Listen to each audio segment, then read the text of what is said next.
con el presente y con el futuro.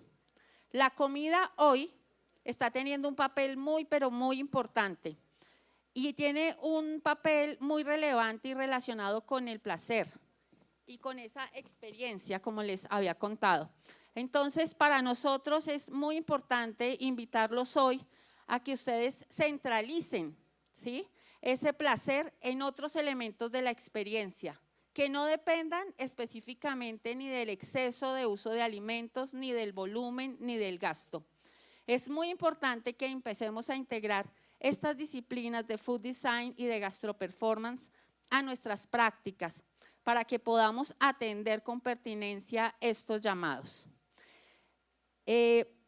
Le doy paso a Verónica para que presente a nuestra invitada que ha venido desde México a acompañarnos y bueno, darle de antemano las gracias por haber sacado este espacio en su agenda que es bastante comprometida.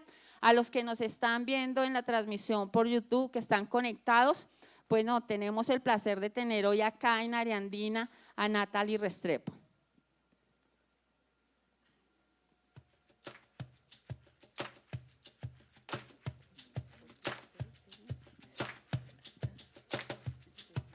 Hola, mi nombre es Natalie Restrepo, yo soy directora de la especialidad de Food Design and Innovation en la Universidad Centro Diseño, Cine y Televisión en la Ciudad de México.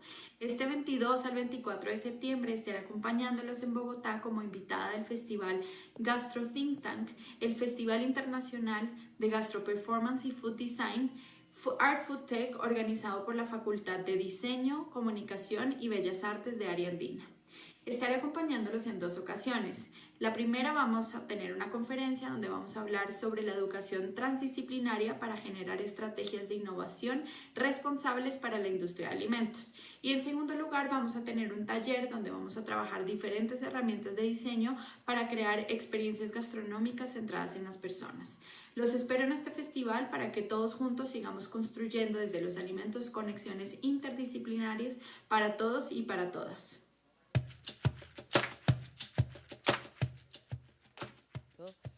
Recibamos con un aplauso a Natalie Restrepo. Natalie es colombiana, nos visita desde México, vino exclusivamente a ser parte del Gastro Think Tank. Ella es diseñadora industrial, máster en diseño de nuevas prácticas de alimentación, fue directora creativa de Foodlosofía y junto a Aprende UX creó la plataforma de educación en Food Design. Actualmente es consultora para la industria de alimentos y es la directora del Master Food Design and Innovation de Centro, Diseño, Cine y Televisión. Muchas gracias. Esto tienes siempre que apuntar hacia acá para que te pueda pasar, ¿sí? Okay. Para que lo tomes. Vale, muchísimas gracias por la introducción, muchas gracias por la invitación, qué felicidad estar acá y tener estos espacios en Colombia. Me da tanto, o sea, cuando hablamos con Vivi como que le decía qué increíble que estemos abriendo estos espacios en Colombia. Yo trabajo en el mundo del food design hace muchos años, nunca ejercí en Colombia mis primeros años y después me fui a México y siempre he trabajado el food design desde allá, y ver esto en Colombia como que de verdad me da mucha felicidad, y sobre todo estar acá presentes con todas las ponencias increíbles como tan transdisciplinares, que es un poco lo que vamos a hablar hoy. Y bueno, pues bienvenidos a los estudiantes y al público que tenemos acá, y bueno, pues nuevamente interesadísimos que estén compartiendo este espacio. La plática de hoy, la conferencia de hoy la vamos a enfocar un poquito, les voy a contar un poquito cómo este proyecto que hemos estado forjando en Ciudad de México, en una universidad que se llama Centro de Diseño y Comunicación. Nosotros somos una universidad de economías creativas cuyo objetivo es profesionalizar la creatividad, y para eso empezamos como a pensar cómo el pensamiento creativo puede empezar como a detonar cambios y ayudarnos a repensar diferentes industrias con las que nos relacionamos todos los días, ¿no? Entonces hay posgrados que se enfocan en temas de urbanismo, en temas de moda, en temas de medios digitales, en temas de diseño del mañana y diseño de futuros, y nosotros particularmente estamos entendiendo cómo la creatividad nos puede ayudar a nosotros a repensar la industria de alimentos, ¿no? Entonces es un poquito como lo que vamos a hablar hoy. a ver.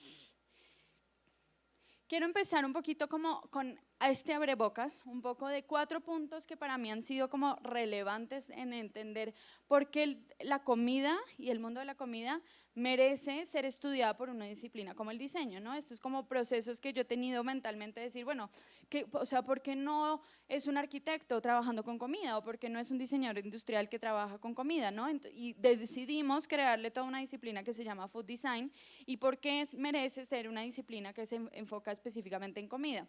Y para mí hay 4 puntos que son como importantes, hay N mil millones de puntos y cada uno tendrá esta relación diferente de por qué trata la creatividad, la comida desde un punto de vista creativo. Para mí tiene primero que ver con esta intimidad que tenemos con los alimentos, ¿no? Cuando hablamos de los alimentos, hablamos de que es el único material tan íntimo que lo convertimos en nosotros mismos, ¿no? O sea, nosotros usamos N mil productos en la vida diaria, ¿no? Usamos este clicker, usamos un teléfono, usamos un cuaderno, usamos un termo, y con esos materiales nos relacionamos de diferentes formas, podemos olerlos, podemos tocarlos, podemos sentirlos, pero ninguno lo estamos transformando en nuestro propio cuerpo. Los alimentos es el único material que sí se convierte en nosotros mismos, y esto tiene como una particularidad muy, muy interesante, porque hablar de innovación con comida es raro, ¿no? Porque uno dice, híjole, si yo voy a pensar en que yo decido comerme estas cosas nuevas que no conozco, ¿me las voy a comer o voy a seguir comiendo lo que siempre he comido toda mi vida, ¿no? Entonces, hablar de innovación siempre como que tenemos, o sea, yo le digo a mis alumnos que tengo esta formulita de 90% familiaridad, 10% disrupción, ¿no? Y para tener este 90% familiar necesitamos de verdad entender esta profunda intimidad que tenemos con los alimentos, ¿no? O sea, ¿por qué yo como lo que como? ¿Por qué mis papás comieron lo que comían? ¿Por qué mi abuela cocinaba de esta forma? ¿Por qué me relaciono con este ingrediente de esta forma, ¿no? Entonces hay muchas, digamos, condiciones simbólicas que tiene la alimentación y que debemos respetar, y como darnos cuenta de la existencia de esta complejidad simbólica, para tener un 10% que dice, bueno, este 10% vamos a cambiarlo, vamos a transformarlo, y ese 10% vamos a hacer la disrupción, ¿no? Entonces, si queremos hacer cambios de alimentación, debemos siempre partir como por lo conocido y 10% de cambio, porque si hacemos un 90% de cambio, nadie va a comer los productos nuevos, que es un poco como el gran reto del food design, ¿no? El food design es justamente como esta herramienta creativa que nos ayuda a decir, tenemos que comer de otra forma, pero sabemos que comer de otra forma es complicado y no lo vamos a hacer del día a la mañana, entonces necesitamos diseñar rituales que nos ayudan a hacer estos cambios poquito a poquito. El segundo punto tiene que ver con un poco todas las oportunidades de diseño que existen en el mundo de los alimentos. Cuando yo me empecé a dedicar al food design, y por acá veo a Ale, que también es food designer, seguramente a nosotros nos han dicho, tú eres food design, tú diseñas galletitas de animalitos, o tú diseñas un nicho, nunca vas a encontrar trabajo. Y cuando yo decidí hacer mi máster en food design, me decían, ¿en qué vas a trabajar? Y yo decía, pero estoy trabajando con la industria más grande del mundo, una de las industrias más grandes del mundo, evidentemente va a haber oportunidades de diseño. Y es que no solo comemos, también planificamos nuestra alimentación, también compramos nuestra alimentación, también organizamos, también pensamos, también comunicamos, nos antojamos, ¿no? Hay 1.000.000 de acciones que pasan alrededor de la alimentación que nos ayudan a entender, pues, cuántas oportunidades de diseño tenemos y cuántas cosas nuevas y establecidas hay por hacer, ¿no? Entonces, esto solamente nos habla de lo poco nicho que es este mercado, que es esta disciplina, y de todo lo que podríamos hacer, que es un poco lo que vamos a ver más adelante en la conferencia.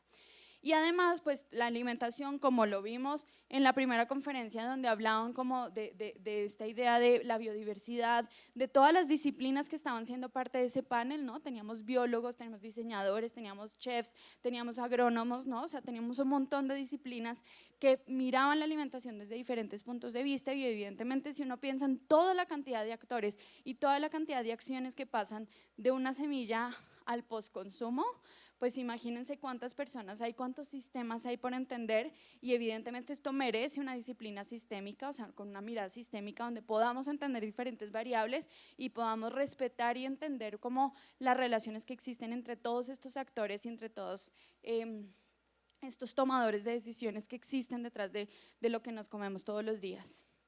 También, evidentemente, y esto lo vimos clarísimo en el primer panel, pues la comida tiene que ver con un tema de biodiversidad, y cuando trabajamos con biodiversidad y trabajamos con alimentos, con productos vivos, pues hay una responsabilidad que conlleva trabajar con eso, ¿no? No es lo mismo decir vamos a trabajar con cerámica o vamos a trabajar con metal o vamos a trabajar con madera, ¿no? Bueno, evidentemente muchos de esos sí son elementos vivos, ¿no? Pero digamos, trabajar con comida tiene un impacto gigantesco porque si se fijan, pues muchas de las problemáticas que vivimos hoy actualmente pues tienen que ver con la forma como comemos, ¿no? Temas de impacto ambiental, temas de impacto social, temas de impacto económico, ¿no? Entonces, toda la parte de salud pública pues conlleva tener una responsabilidad y si uno se empieza a dedicar a el food design, lo tiene que ver con como una disciplina muy integral y sobre todo entender esta gran responsabilidad que tenemos cuando trabajamos con comida. Y por último, esos fueron los 4 puntos. Entonces, partiendo de estos 4 entendimientos y como les decía al principio, seguramente muchos de ustedes tendrán otros entendimientos y otras razones de por qué están acá compartiendo este espacio donde hablamos de comida, diseño, creatividad, tecnología, etcétera. Y les traigo esta definición del diseño en general, no de food design particularmente, que a mí me gusta mucho, es de Ezio Mancini, que él es un pensador que se dedicó mucho a entender cómo el pensamiento diseño, el pensamiento creativo, podría ser innovaciones sociales, ¿no? Podría entender nuevas formas de relacionarnos con las personas y empezar a solucionar problemas sociales. Y él dice que el diseño es la cultura y la práctica sobre cómo deberían ser las cosas con la finalidad de conseguir funciones y significados deseados. Y tiene estas 2 partecitas adicionales que dice, se desarrolla alrededor de procesos abiertos de codiseño. Cuando hablamos de codiseño no estamos hablando de una persona, estamos hablando que cuando diseñamos cualquier cosa necesitamos entender todos los actores que se involucran en el relacionamiento de esa cosa. Y bueno, los actores involucrados participan de distintas maneras. Está basado en una capacidad humana, que esto es importante para lo que voy a hablar ahorita, que todos podemos cultivar y que para algunos se convierte en una profesión, ¿no? El pensamiento de diseño, todos tenemos pensamiento de diseño, ¿no? Todos tenemos esta capacidad de creatividad y algunos decidimos convertirlo en nuestra profesión, ¿no? Hay diseñadores industriales, diseñadores gráficos, comunicólogos, gente que trabaja en marketing y trabajamos todo el tiempo esta creatividad. Sin embargo, evidentemente, y es como la postura que el diseño empezó a tomar hace unos 20 años por ahí, cuando yo empecé un poquito como a estudiar esta disciplina, pues decimos que, y surgió como esta idea del design thinking, ¿no? El pensamiento de diseño se abre a otras disciplinas para resolver problemas. Y es un poco esto lo que hemos empezado a trabajar también desde el food design. Entonces a mí me gusta agarrar la misma definición del diseño y ponerle la palabra comida al frente porque me parece que es exactamente el mismo proceso, ¿no? Entonces, si acá tomamos la definición anterior que decía diseño es la cultura y la práctica, pues acá le metemos la palabra food, ¿no? Entonces, food design es la cultura y la práctica sobre cómo deberían, y ahorita retomo esta partecita, ser los alimentos y el acto de comer. Y acá empezamos a hacer como la distinción, ¿no? Porque los alimentos es el producto, la materia prima, el objeto tangible que yo me como, pero yo también, y el diseño también tiene la capacidad de diseñar pues todo el ritual alrededor de este producto, que justo es lo que hablaba Vivi al principio, ¿no? Como de este tema de la experiencia de comer, con la finalidad de conseguir funciones, significados deseados y todo el rollo que sigue. Entonces ahora me detengo en esa palabrita de el diseño es la forma como debería ser algo, ¿no? Y ese cómo debería tiene que ver con 2 cosas importantes, que son como las 2 razones de por qué diseñamos las cosas, que tiene que ver con funciones y tiene que ver con significado. Entonces, si nos vamos, no sé, el público, o sea, ¿de qué áreas viene normalmente? ¿De gastronomía, diseño, animación, diseño de modas? ¿Alguien viene de diseño como digital, UX, que tengan ese background bueno, seguramente los de animación han tocado ese tema, ¿no? Y alguien ha tocado el tema del UX, ¿no? Y el UX es una disciplina que se ha puesto muy de moda porque estamos diseñando muchos productos digitales, pero es un pensamiento que lo aplicamos a cualquier otro tipo de diseño. Y el UX dice que para generar una buena experiencia de usuario de un producto o un servicio, tenemos que tener 3 variables, ¿no? Tenemos que tener la variable de la factibilidad, perdón, me pasé, creo que hay una anterior, no, acá está, la variable de factibilidad, la variable de viabilidad y la variable de deseabilidad, ¿no? Esas son como si buscan en Google UX van a tener como estos 3 circulitos, ¿no? Entonces una buena experiencia tiene que ser buen negocio, tiene que ser factible y que exista la tecnología para hacerlo, y tiene que ser deseable. Entonces esos son como los 3 elementos que nosotros también adquirimos para hacer una buena experiencia de comida, un buen food UX. Y yo le metimos una 4ª variable, que es el tema de la integridad. Y si se fijan, no sé si esto tenga cosito, bueno, si se fijan acá, vemos como este eje, donde si nos vamos hacia la izquierda, ¿qué es esto? Derecha, vemos como estas 2 variables nos hacen pensar en la comida diseñada para un negocio, que es la forma como hemos hecho innovación alimentaria en los últimos años, ¿no? La comida, si se fijan en muchas de las decisiones que toma la industria, es porque hacemos comida, porque no sé, queremos tener una mayor penetración de mercado, queremos tener más ventas, compramos una máquina y no sabemos qué hacer con esto, tenemos esta nueva tecnología, ¿qué hacemos con eso, no? Entonces tienen que ver con decisiones que nos hablan de que sea buen negocio, de viabilidad, y que utilice las tecnologías disponibles, es decir, que sean factibles, ¿no? Y ahora sí nosotros le metemos como digamos, la capita del diseño, nos vamos hacia el otro lado, que es cuando empezamos a pensar no en el negocio y empezamos a pensar en el ecosistema. Entonces ahí tenemos 2 variables súper importantes que tienen que ver con la deseabilidad, y la deseabilidad tiene que estar, o sea, está en función a que resuelva necesidades humanas. Y después metemos la integridad, que tiene que ver con esta responsabilidad que hablamos ahorita, ¿no? Con esta parte de tener un buen impacto ambiental y un buen impacto social con lo que hagamos en comida. Si lo vemos en palabras como más claras, vemos el tema de tecnología, por un lado, el tema de negocio, ¿no? Eso lo tenemos claro, eso es lo que siempre hemos hecho. Y ahora, ¿qué pasa si le metemos la parte de humano y la parte de planeta? Y si lo vemos más claramente, pues, y si lo quisiéramos cuantificar de alguna forma o ponerlo un poquito más tangible, que no se nos quede como en un concepto intangible, pues son 2 conceptos que podríamos aplicar bien fácil, ¿no? Por un lado, la parte como de entender las necesidades humanas, que esto lo hacemos como pues con temas de antropología alimentaria, de sociología alimentaria, simplemente sentándose a entender cómo la gente come lo que come. Y yo, por ejemplo, tengo una consultoría que se llama Crowd Food Studio, donde hacemos muchas consultorías para proyectos de innovación con marcas de alimentos. Y nuestro paso número 1, y es el paso al que más le dedicamos tiempo, más le dedicamos energía, es un paso donde nos sentamos a hablar con la gente, ¿no? Entonces es entender, pues, por qué comen lo que comen, cuál es la percepción de este ingrediente, cuál es la familiaridad que tienen, desde dónde sacan sus imaginarios de este ingrediente, si lo asocian a esto, si lo asocian a esto, si lo asocian a la tarde, si lo asocian a un tipo de comida, por qué están decidiendo comer estas cosas, ¿no? Entonces entender como estas razones profundas de por qué la gente toma decisiones alrededor de la comida. Y la otra pues es un poquito más tangible, que Naciones Unidas se dedicó a listarnos unos objetivos de desarrollo sostenible que nos empiezan a decir hacia dónde mirar y cómo podríamos empezar a orientar este tema del impacto planeta y social. Entonces, si tomamos como todas estas decisiones, ¿no? La definición del diseño para innovación social, la innovación del food design con lo que hablamos, el tema de las funciones y de los significados, a mí me gusta resumirlo como en esta ecuación que de repente parte con, es un proceso estratégico, es decir, es un proceso que cumple un fin específico, ¿no? El food design debería solucionar un tema, porque de eso se trata el diseño. El diseño es una forma creativa de resolver problemas, y cuando tenemos esta forma creativa, pues hablamos de un proceso estratégico.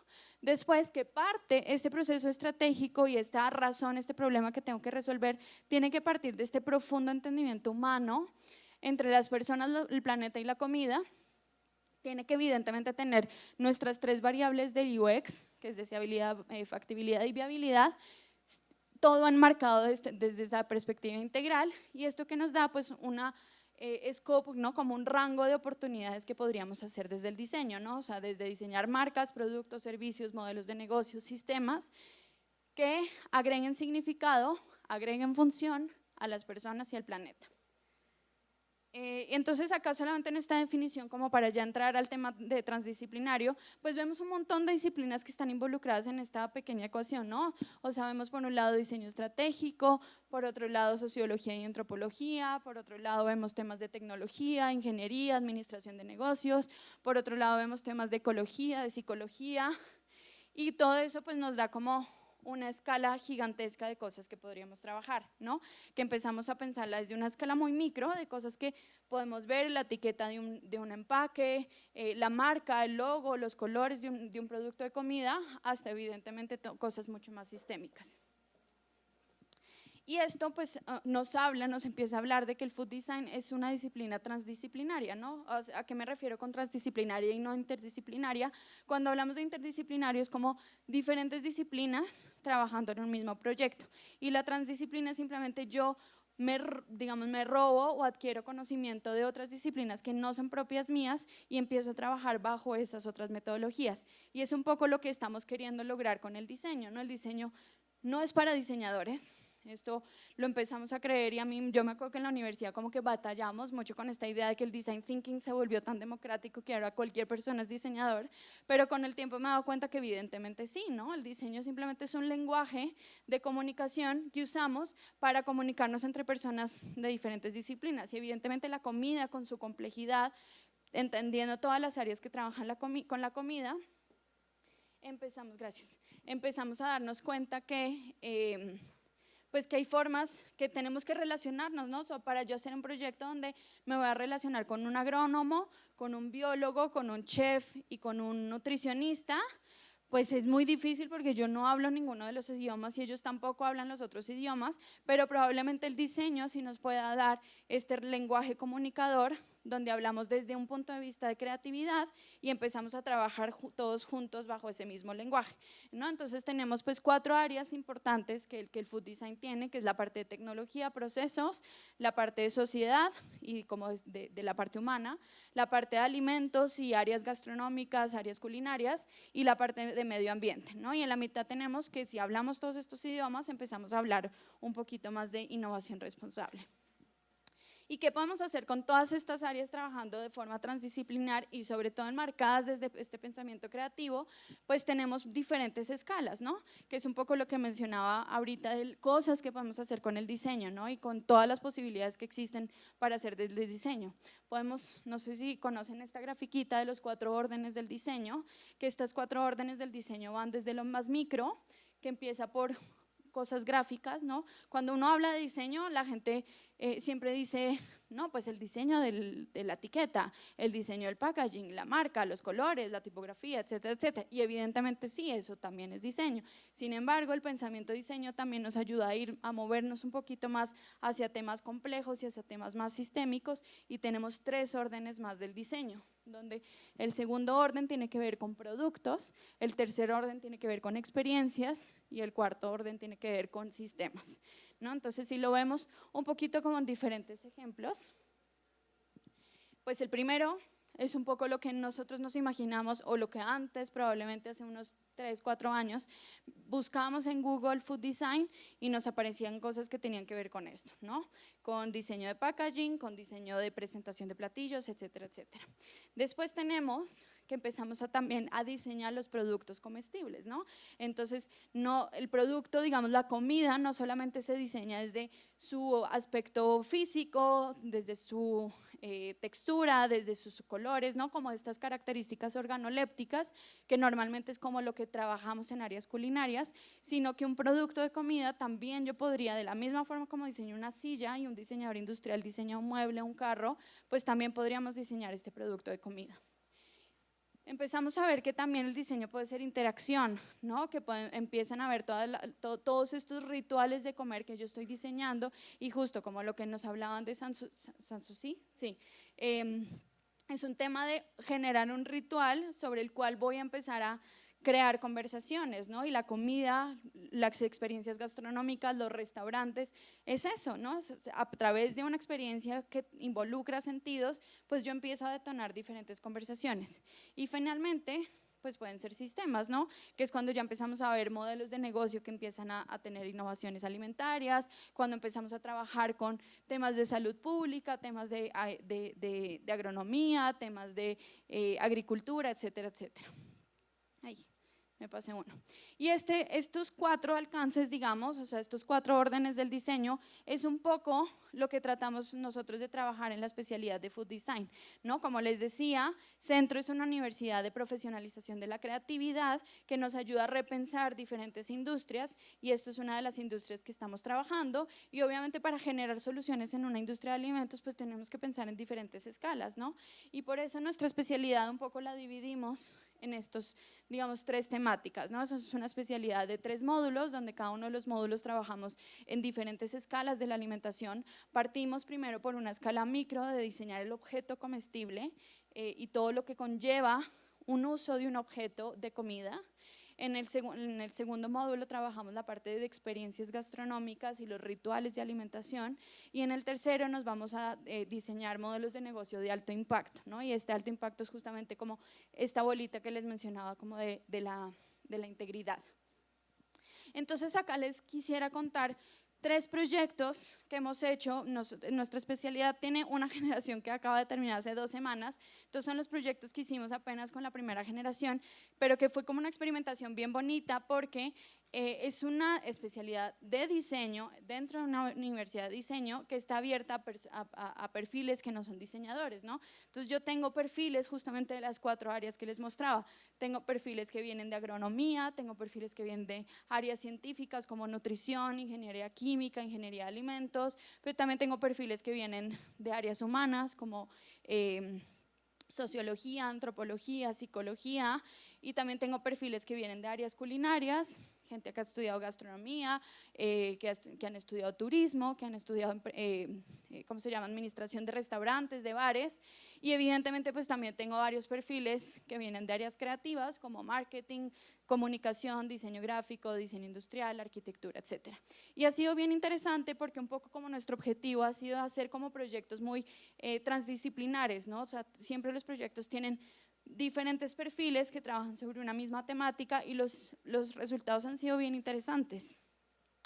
El primero, me salté uno, spoilers, a ver, el primero tiene que ver con diseñar una interacción, ¿no? Diseñar como esta experiencia y este ritual que me va a detonar a mis conversaciones siguientes. Estas estudiantes vienen de diferentes áreas, ¿no? Hay estudiantes que vienen de comunicación, de arquitectura, de marketing y de diseño industrial, y diseñaron una experiencia que se llama Estamos Fritos.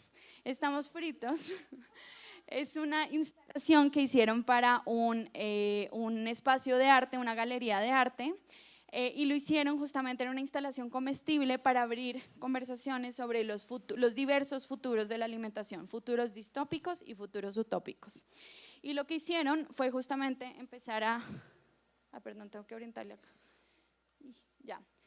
Lo que hicieron fue justamente preguntarse a qué va a saber el futuro, y a qué va a saber el futuro visto desde una perspectiva distópica, primero, o sea, analicemos todos los problemas que hay, extinción de ingredientes, sequía, falta de agua, erosión de tierras, etcétera, etcétera, ¿no? Empezaron a entender cuáles son estas problemáticas con las que nos enfrentamos y cómo van a afectar nuestra alimentación, digamos, de forma negativa.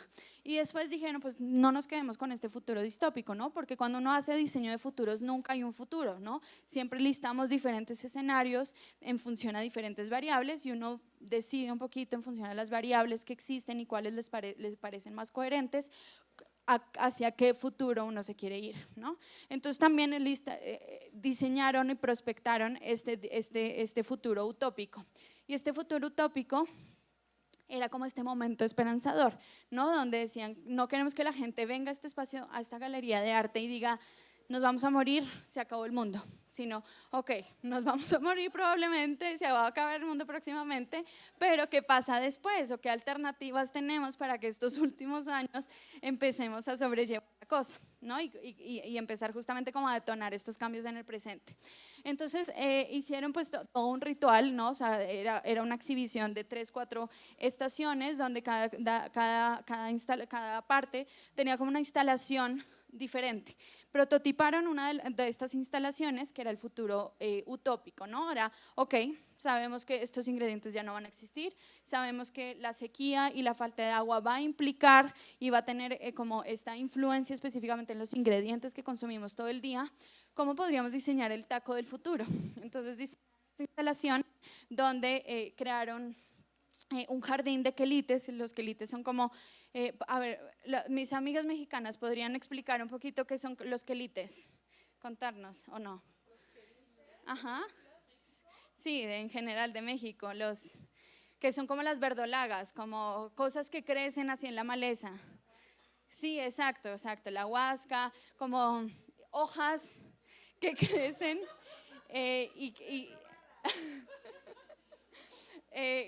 hojas que crecen y que, digamos, como maleza,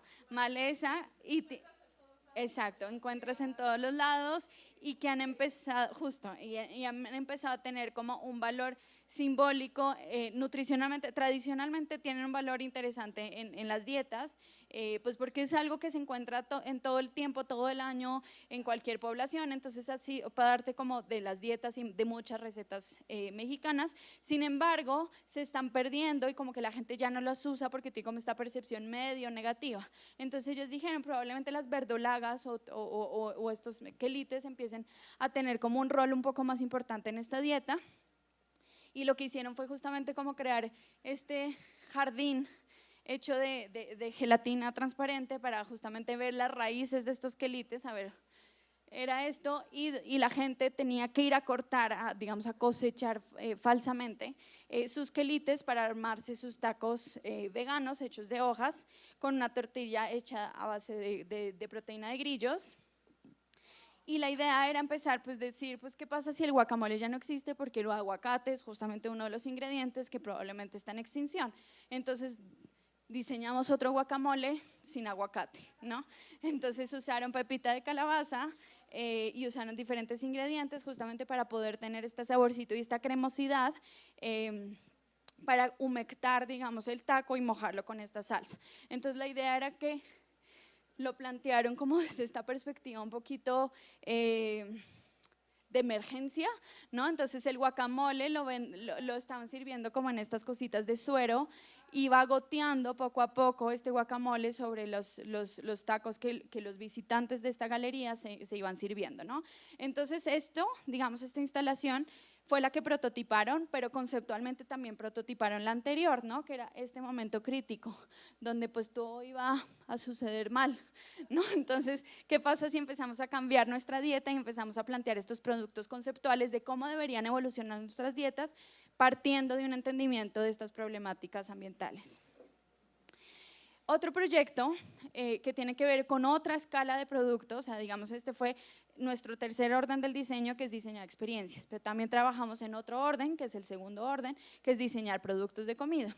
Este proyecto a mí me gusta mucho porque acá se vio claramente el gran trabajo transdisciplinar. Era una persona que era diseñadora de comunicación, otra estudiante había estudiado turismo y gastronomía y se dedicaba a hacer eventos gastronómicos, y la tercera era una ingeniera química que trabaja en una empresa saborista, ¿no? Que hacen sabores y aromas para la industria de alimentos. Y ellas empezaron partiendo como de este profundo entendimiento de hablar con la gente, entender por qué estaban pasando, cuáles eran como estos cambios de alimentación que habían tenido en los últimos años, y se dieron cuenta que había un tema de bienestar mental que la gente estaba buscando arduamente después de la pandemia.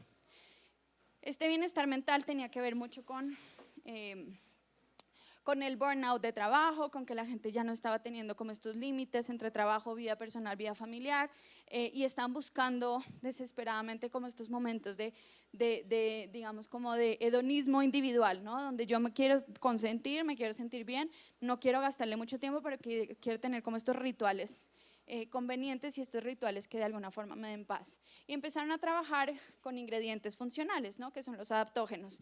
Empezaron a trabajar con diferentes raíces, con diferentes hongos, con CBD, y empezaron a entender cómo podemos utilizar estos adaptógenos en la vida de las personas para crear nuevos rituales de alimentación, porque si se fijan, los adaptógenos son productos que tienen beneficios y que su función es justamente como adaptar temas sobre todo mentales. O sea, si estamos muy estresados, nos baja; si estamos muy dormidos, nos sube un poquito, ¿no? Entonces justamente como que se adapta a nuestro cuerpo. Sin embargo, los adaptógenos solo funcionan si uno lo consume repetidas veces, ¿no? O sea, al quinto, sexta vez que uno empieza a consumir, no sé, un hongo reishi, por ejemplo, ya empieza a sentir los efectos, antes no. Entonces es muy importante que estos productos no sean puestos así de forma muy aleatoria. Justo trabajaba con una marca de atún, donde decidieron poner uno de estos adaptógenos en una lata de atún, y no les funciona porque nadie, bueno, hay personas evidentemente que sí comen atún todos los días, pero el atún no es un producto ritualístico. Por ejemplo, sí ha funcionado muy bien en los cafés o en los tés, ¿no? Esto es uno de los ingredientes que más han tenido furor en el tema de los adaptógenos, porque es un producto que ya consumimos diariamente, que ya hace parte de un ritual, que inclusive está ligado como un tema de bienestar mental. Entonces, justamente como esta es la labor del food design, es entender, ok, yo entiendo qué es lo que está percibiendo la gente cuando se toma un café, cuáles son estas necesidades emocionales y cuáles son estas necesidades físicas. Y a partir de este entendimiento yo digo, ah, mira, este ritual podría servirme para otras cosas, ¿no? Porque no le agregamos nuevos beneficios a este ritual que la gente ya está haciendo, y es un producto que yo necesito que la gente consuma repetidas veces para que tengan como su beneficio. Entonces empiezo a entender en qué momentos de consumo, en qué ocasiones de consumo tiene lógica meter estos nuevos ingredientes de nuestras dietas. Entonces ellas crearon esta marca que se llama La Esquivel, que era una marca como muy inspirada en un tema muy místico, muy de jardines, ¿no? Crearon como estas gráficas inclusive, a ver, estas grafiquitas de hongos dentro de bosques y personalidades, y el CBD tiene una personalidad, el hongo tenía otra personalidad.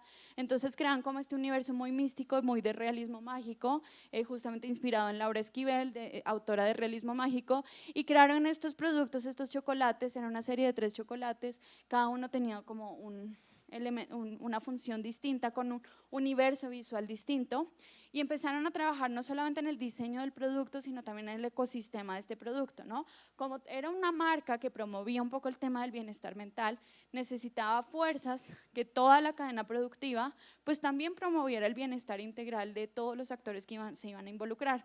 Empezaron justamente a trabajar, una de ellas es de Ecuador, empezaron a trabajar con la Asociación de Mujeres Guaraníes de la Amazonía Ecuatoriana, que cultivan cacao, y justamente ellas les estaban como proveyendo el cacao para hacer sus chocolates. Entonces crearon pues de esta identidad visual, ¿no? Donde eran estos ramitos y eran estos momentos como propios de placer que yo me estaba dando con los chocolates, y además empezaron a trabajar en temas de tecnología de realidad aumentada para ver cómo podían potencializar su marca y su estrategia de comunicación utilizando filtros y realidades aumentadas, ¿no? Entonces crean estos prototipos donde la gente podía justamente empezar a documentar esos momentos de placer que tenían en el día a día, y los documentaban pues a través de un filtro de la marca, ¿no? Entonces hicieron pues toda una estrategia de comunicación para empezar también a entender, porque esto les sirvió a ellos tanto para estrategia de comunicación en sus redes sociales, pero también les ayudaba mucho a entender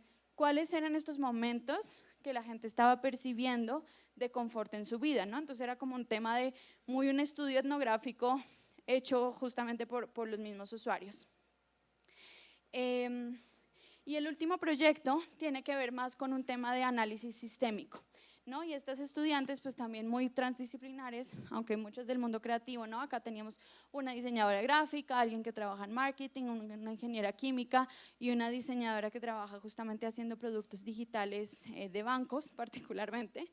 Ellas empezaron a estudiar un poco el tema de la cadena productiva de los plátanos en Colombia. Una de ellas es colombiana y tenían acceso a entender pues qué pasaba con un productor de plátanos y cuáles eran estas tensiones que existían en su cadena, ¿no? Y se dieron cuenta que evidentemente hay un montón de desperdicio de plátanos por tema de tamaño, por tema de maduración, por tema de manchitas, por tema de formas, ¿no? Como muchos aspectos estéticos que les impedían a ellos vender sus productos a los canales tradicionales, ¿no? Supermercados, restaurantes, tiendas, etc. Entonces había un montón de desperdicio de plátanos, y se dieron cuenta que paralelamente tenían una tendencia bien interesante, que era la tendencia como de ver otros tipos de harinas que no fueran harinas de trigo. Por un tema de salud y de gluten particularmente, pero también por un tema de biodiversidad, ¿no? Como de no depender de monocultivos, como podría ser el trigo, y empezaron a entender que había un surgimiento y una gran tendencia de una búsqueda de diferentes harinas alternativas para preparar como recetas tradicionales o recetas cotidianas. Entonces lo que hicieron ellas fue empezar a entender cómo podrían convertir estos plátanos en harina, ¿no? Entonces empezaron a hacer un proceso de investigación pues de deshidratación que no tiene mucha ciencia, digamos, esto ya existe, y lo empezaron a entender, ok, ¿qué productos vamos a hacer? O sea, cómo la gente utiliza la harina de plátano, cuáles son las asociaciones, a qué sabores, a qué preparaciones, a qué tipo de consumidor, y a partir de ese análisis, que fue hablar y hablar y hablar con la gente, hacer muchos estudios etnográficos, pues empezaron a detectar que podían tener como una versatilidad de aplicación de estas harinas. Entonces desarrollaron como estas harinas constituidas para hacer diferentes preparaciones, tanto dulces como saladas, y lo orientaron mucho como para el tema de niños particularmente, ¿no? Que era esa forma como de darle una capa adicional de nutrientes para hacer diferentes productos, desde pancakes hasta muffins, hasta galletitas, ¿no? Hicieron como una exploración gigantesca. Entonces esto como para, digamos, estos 3 ejemplos, y no sé cómo vamos de tiempo. Tenemos tiempo para preguntas entonces. Entonces la idea es justamente como estos 3 ejemplos, más toda la parte que vimos al principio de cuál es el alcance del diseño, por qué hablamos de pensamiento creativo, en qué nos ayuda el pensamiento creativo a repensar esta industria. Pues los dejo como con estos 4 aprendizajes, ¿no? En primero, entender que el diseño nos ayuda siempre a preguntarnos este propósito y este significado. O sea, podemos hacer las cosas, claro que podemos hacer, ¿no? Tenemos recursos, tenemos el poder, tenemos, ¿no? Si queremos crear un restaurante, tenemos un local, cocinado rico, lo podemos hacer, lo debemos hacer. Ahí está la pregunta, ¿no? Entonces siempre preguntarnos en cómo, ¿qué estoy aportando? ¿Una hamburguesa rica o algo más, ¿no? Entonces siempre es como decir, bueno, si voy a crear un restaurante, ¿qué quiero lograr? ¿Qué propósito? Y ojo, como que este propósito no tiene que ver con temas de negocio, que era el segundo punto, ¿no? O sea, es empezar a cambiar como nuestra perspectiva de decir, tengo un pensamiento y hago una innovación centrada en el negocio, o cambio mi percepción y la muevo hacia el otro lado y empiezo a tener un pensamiento más centrado en el ecosistema, ¿no?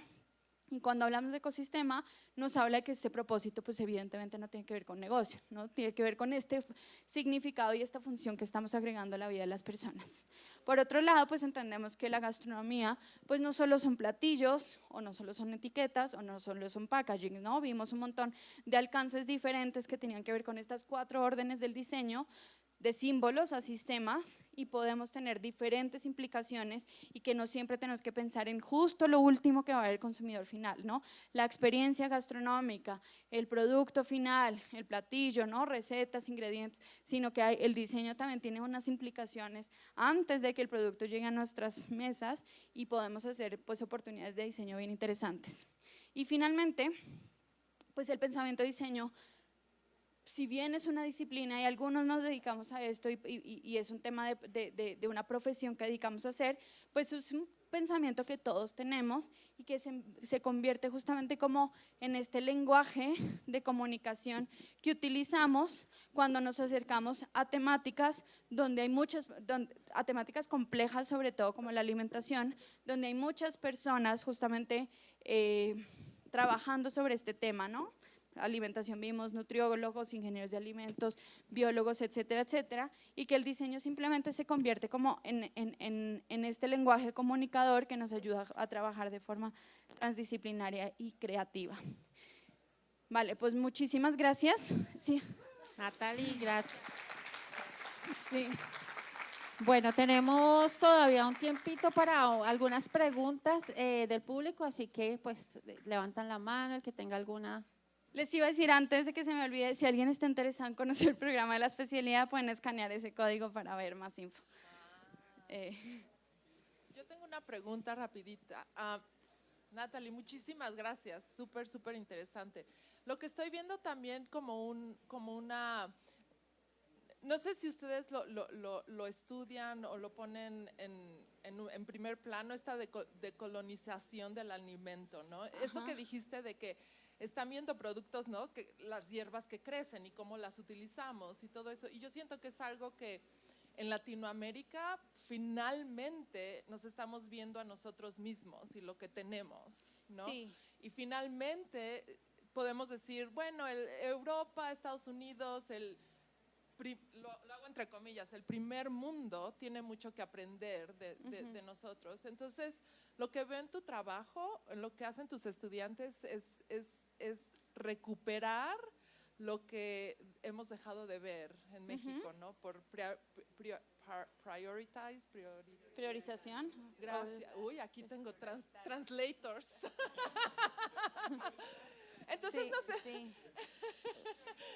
Gracias. Entonces, no sé si podrías, y me encantó tu uso de la palabra detonar. Ajá. Te lo voy a robar porque es buenísimo. Entonces, no sé si podrías expander un poco en eso, Sí. en ese sentido de si filosóficamente es algo de lo que hablan, de lo que estudian. Sí, sí, totalmente partimos de eso. O sea, de hecho, nuestra primera clase que los estudiantes acaban de empezar, acabamos de empezar una nueva generación hace 2 semanas. La primera clase se llama Cultura e Identidad Alimentaria. Justo, entonces ahí empieza porque eso es como la base de todo lo que van a hacer el resto del año, ¿no? Es empezar a entender este profundo conocimiento de por qué o sea, cómo nos relacionamos con la alimentación. Y lo interesante es que tenemos estudiantes de diferentes partes del mundo. O sea, obviamente hay muchos colombianos, tenemos ahorita 3 de Colombia, una de Ecuador, una de Chile, muchos de Latinoamérica. Entonces empezamos como desde la percepción y reflexiones de cada una, empezamos a medio mapear qué es esta cultura e identidad vista desde un punto de vista latinoamericano, ¿no? Obviamente hay diferencias, pero empieza a ver como un tema, por ejemplo, la biodiversidad es un tema que está muy implicado en el tema de la cultura latinoamericana. Hola, ya.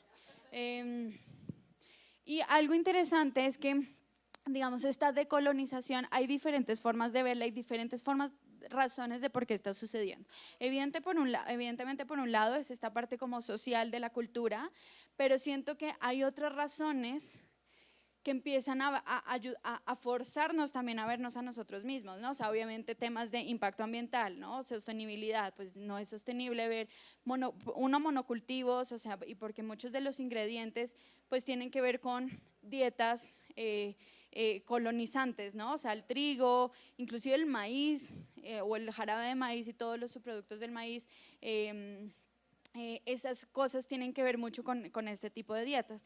México es interesante porque obviamente tienen como este tema del maíz que hace como una contraposición al trigo. Colombia probablemente no tanto, ¿no? Empezamos a ver, por ejemplo, tubérculos en Colombia, ¿no? El tema de las harinas de yuca, las harinas del sweet potato que hablaban como yucas, llame, exacto.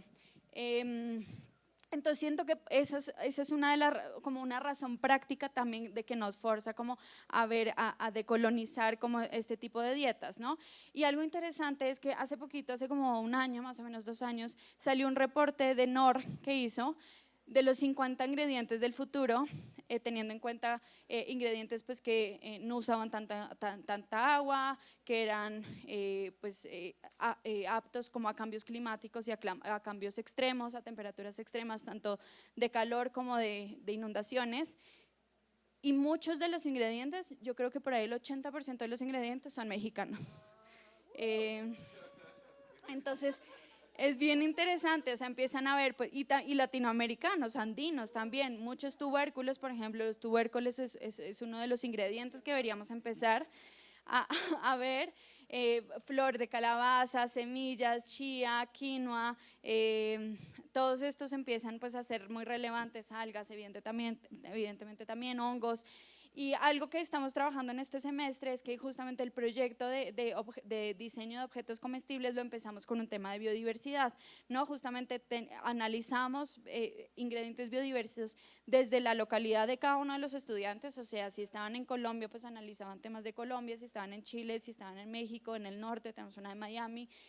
Y la idea era justamente que empezaran a trabajar con estos ingredientes porque obviamente no es fácil meter estos ingredientes, ¿no? Tema de algas, por ejemplo, pues yo le pregunto a mis papás y es como, ¿y cómo va a comer unas algas? ¿Las meto en el ajiaco? ¿Las reemplazo por las huascas? Entonces como que no entiende y obviamente es difícil cambiar, o sea, por eso hablaba al principio del 90% de familiaridad cuando hacemos innovación alimentaria y dejo este 10% para hacer estos cambios necesarios. Entonces justamente el rol del diseño es de entender cómo la gente está comiendo, cuáles son estos imaginarios existentes y estas relaciones existentes que tenemos con la alimentación y cómo a través del entendimiento de esto yo puedo empezar como a meter estos pequeños cambios, ¿no?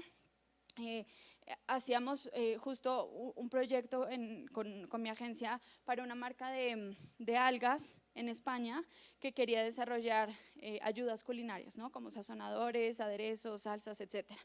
Y algo que nos dimos cuenta es que justamente muchos valencianos o españoles están cambiando los condimentos de la paella y están poniendo, por ejemplo, poniendo cúrcuma, ¿no? Entonces ese fue como el primer cambio que hicieron, estos hacks de las recetas tradicionales las empezamos a convertir, ¿no? O el típico, no sé, acá podría ser el arroz con pollo, entonces lo empiezo a hacer con quinoa o con fara, no sé.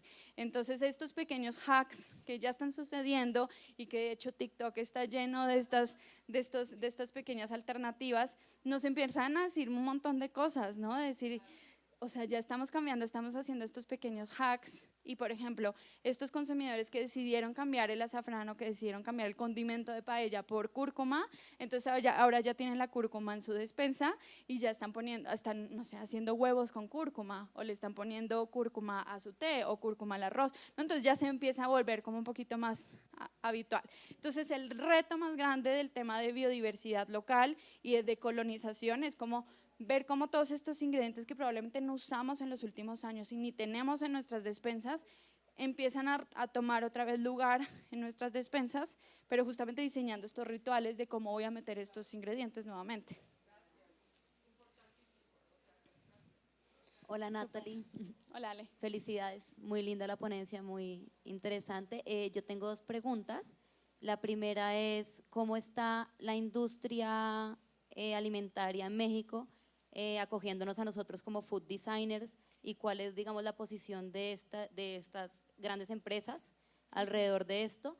Y la segunda es, bueno, para complementar un poco, como digamos, continuar con este debate, por decirlo así, la pugna constante que hay entre la alimentación tradicional y la innovación, es cómo crees tú, digamos, que uno puede abordar a un cocinero, a un chef de cocina tradicional, porque me ha tocado enfrentarme a esto constantemente, y es como nos estigmatizan a nosotros como diseñadores, como food designers, como ruptores, o cómo se diría, como sí. disruptores de esta tradición, cuando muchos no estamos a favor de irrumpir, sino más bien de favorecer y aportar y apoyar. Sin embargo, hay estos chefs que dicen, no, pero ¿cómo vas a generar innovación cuando uno está en el proceso, ¿no? Cuando uno está en este proceso de design thinking, de innovación, vienen y dicen, pero ¿cómo se le ocurre que usted va a venir a preguntar por esto y a empezar a hacer un proceso de diseño en los alimentos? Y al final, bueno, ven el resultado y ya entienden un poco más, pero ¿cómo hace uno para evitar esos confrontamientos, ¿no? Claro. Tú desde tu experiencia, Claro.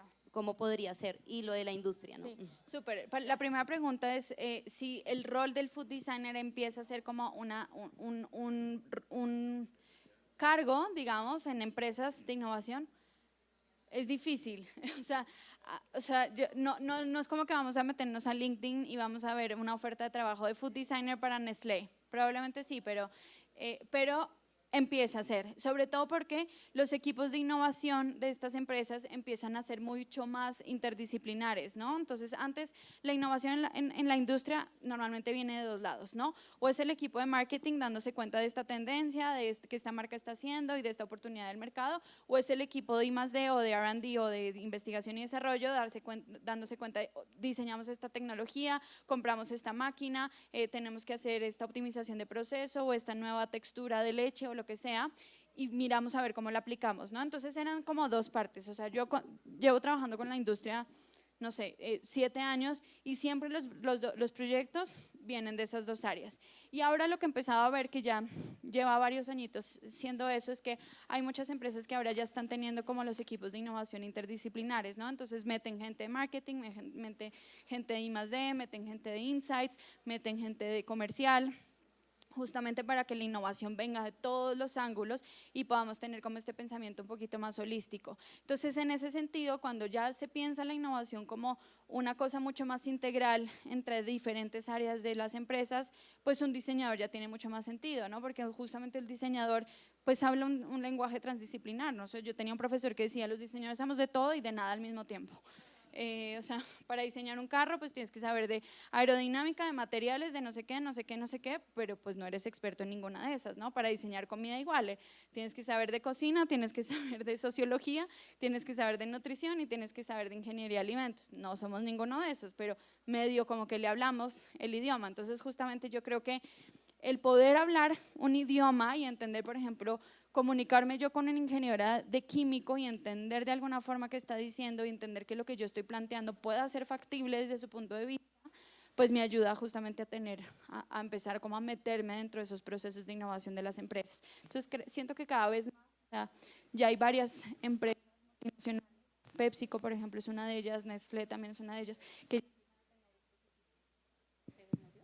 ya. Y su segunda pregunta sobre el tema de un diseñador trabajando con un cocinero tradicional, pues yo creo que lo más importante es entender el rol de esta innovación, o sea, ¿qué quieres lograr? O sea, sí, o sea, no es innovación por innovar, ¿no? Que fue mucho que pasó con algunos chefs que empezaron a deconstruir platos, porque sí, por pura creatividad culinaria, que es muy válido. Sin embargo, tenemos que ver cuál es el propósito de eso que queremos estar cambiando, ¿no? Justo uno de mis colegas, uno de los profesores de la especialidad, hizo su tesis de maestría en desarrollar una metodología para hackear recetas tradicionales. Y justo el objeto era marcar muy bien los objetivos de por qué quieres hackear, ¿no? Muchos tienen que ver con temas de sostenibilidad, ¿no? De cambiar este ingrediente por este ingrediente porque o este ingrediente ya no va a existir o tiene un impacto ambiental o estamos trabajando con comunidades que no son las correctas. Entonces, en la medida que yo creo que uno tenga esos objetivos bien claros de por qué va a cambiar las cosas y por qué va a alterar estas tradiciones, pues es mucho más fácil porque ya todos estamos alineados en decir, pues claro, el arroz atollado, ¿qué pasa si lo empezamos no sé, a preparar con estos ingredientes que tienen este impacto y este impacto y este impacto y este impacto y lo empezamos a hackear estos procesos? Entonces yo creo que lo más importante es que todos estén alineados en que esos cambios es porque queremos lograr como un objetivo y un propósito mayor. Bueno, muchísimas gracias Natalie Restrepo de Centro, directora de la especialidad de Food Design e Innovación. De verdad que ha sido un lujo tenerte acá, todas las personas que nos acompañaron en la transmisión por YouTube, muchísimas gracias. Realmente todos sus conceptos, todos estos aprendizajes son súper valiosos. Yo le diría también a Ale, un poquito complementando, yo acabo de venir de una ponencia en Popayán y cuando hablábamos de todo este tema de food design, algunas personas, no todas, un par de personas, levantaban la mano haciendo como esa aclaración, ¿no? Que esto no comulgaba con la cocina tradicional. Y yo le decía, de ninguna manera. Nosotros estamos justamente para trabajar con todos los cocineros tradicionales. Ellos también necesitan amplificar su voz, ellos también necesitan estar en medios digitales, o sea, estamos en un mundo globalizado y son ellos justamente quienes quieren dar el mensaje directamente, o sea, ya incluso no quieren intermediarios. Entonces yo siento que toda esta disciplina del food design va por un camino maravilloso, va a volar muy alto porque ningún gran cambio ha surgido sin oposición, así que vamos por el camino correcto. Bueno, yo quería ya para terminar, tenemos nuestra última conferencia del día de hoy, del acto de apertura, definir un poco qué es un food designer. Y he encontrado esta definición y la he modificado y le he metido algunas cosas. Para mí un food designer es un profesional inquieto, que cuestiona el momento actual, que se preocupa por la historia y por el camino del alimento. Es una persona que entiende el mundo de otras maneras. También les gusta andar en colectivo porque entienden que sumados van a hacer grandes cambios. Es una persona que quiere despertar conciencias y que entiende que la comida es el centro de nuestra existencia y que debemos empezar a accionar cambios ahora. Bueno. A continuación, bueno, a esta hora ya es un poquito difícil la cosa, son las 12 y yo sé que aquí en Colombia se almuerza a las 12 en punto. Pero vamos a hacer un esfuercito más. En México almuerzan tipo 3, 3 y media de la tarde, pero ya ustedes son más gringas que mexicanas. Ya ustedes también el estómago a las 12 del día les está pidiendo comida.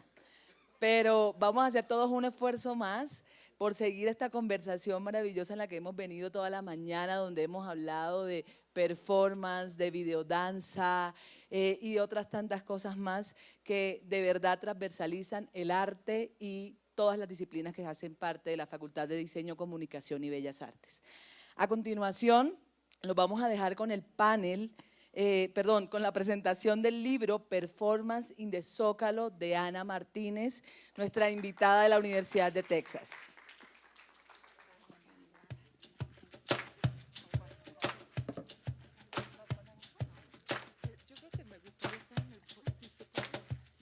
Hola, ¿cómo están? Buenos días.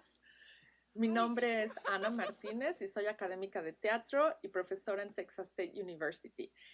Estoy muy emocionada porque estaré en Colombia del 22 al 25 de septiembre como invitada del Gastro Think Tank, primer festival internacional de Gastro Performance y Food Designers, organizado por la Facultad de Diseño, Comunicación y Bellas Artes de Área Andina.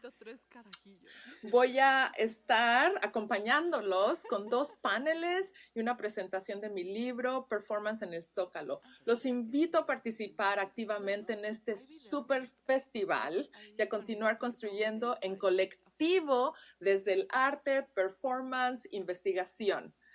Un abrazo muy grande y nos vemos pronto. ¡Chao!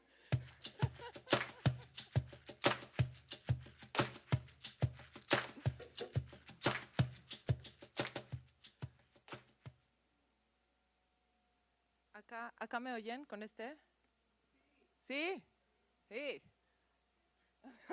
A ver, voy a hacer, espérenme, el vista.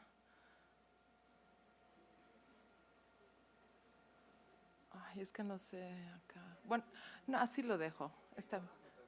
En modo de, no modo de presentación, no, el slideshow está en acá, ya. Para que haga eso. Ay.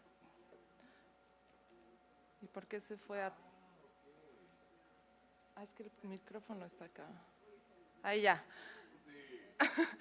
Buenas tardes y muchas gracias por aguantar el hambre porque ya es hora de lunch. Voy a hacer esto lo más rápido posible, pero también gracias por darme el tiempo y por haberme invitado a dar esta presentación de mi libro, del cual estoy sumamente orgullosa, pero también no ha sido algo que yo he hecho sola, sino por el apoyo de muchas personas. Hemos hablado de, todo este día ha sido súper interesante y bueno, mi cerebro es así de que, ok, veo conexiones.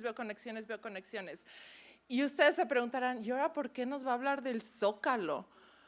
Pero en el momento que me invitaron a hablar de mi libro, que fue publicado en el 2020 por la Universidad de Michigan Press, empecé a pensar en relación a eso que es el espacio y qué hubo en este espacio. Y en este libro escribí y investigué bastante en los archivos sobre lo que ha habido en el espacio del Zócalo de la Ciudad de México, que es como llamamos a la plaza principal, lo que sería aquí la plaza de Bolívar, ¿no?